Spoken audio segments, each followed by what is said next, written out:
جمال السلامي كيشحن اللاعبين ديال الأردن وكيزرع فيهم الحقد والكراهية ضد المنتخب الجزائري. هذا ماشي كلامي، هذا كلام محلل وصحفي كبير في الجزائر، وقال هاد الكلمة هادي من قناة الشروق بحال هكدا. وانا كنقول ليه من العيب والعار يعني تشحن الشعب الجزائري بهاد الطاقة هادي. حنا كنعرفو بلي هو كان باغي يصرف الأنظار ديال الشعب الجزائري في حالة ما إلى خسر المنتخب الجزائري، ما يبقاش الشعب كيهضر على المنتخب ديالو ولا كيتناقض معاه، ولا يبقاو لاهيين غير بالهضره على داك المدرب الأردني حيت مغربي وبزاف ديال المشاكل. يعني شوف، تناقض واحد التناقض بناء.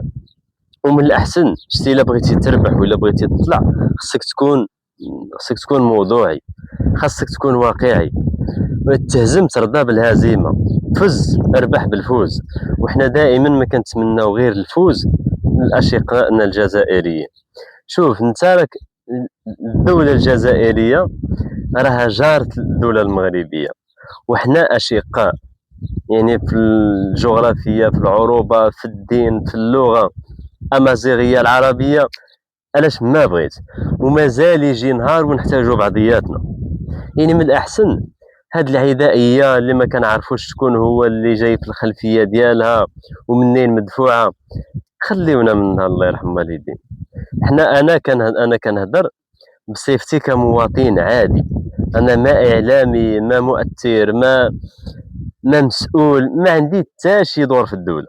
أنا مواطن عادي، ولكن كيضرني خاطري ملي كنشوف اعلاميين كبار في الجزائر كيفاش كيهضروا على الشعب المغربي، كيفاش كيهضروا على المملكه المغربيه، وكيجيني من العيب، والله الا عيب وعار.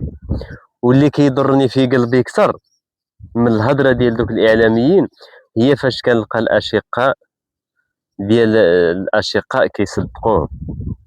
والله الا كيضرني قلبي ملي كنلقى الاشقاء اللي هما الشعب الجزائري كيصدق داك الاعلام الكاذب، داك الاعلام اللي كيشحنهم، الهدف ديالو هو يشحنهم بالحقد والكراهيه.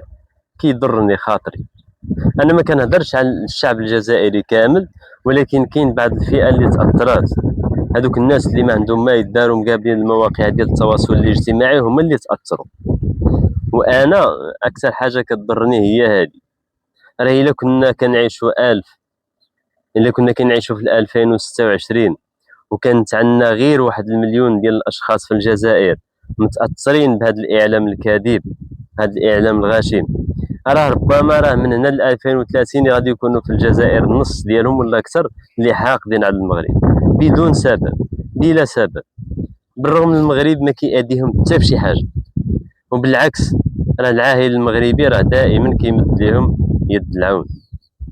كونوا شويه واعيين، كونوا شويه مثقفين، ما تجروش مور هذوك الناس اللي ما كنعرفوش الخلفيه ديالهم.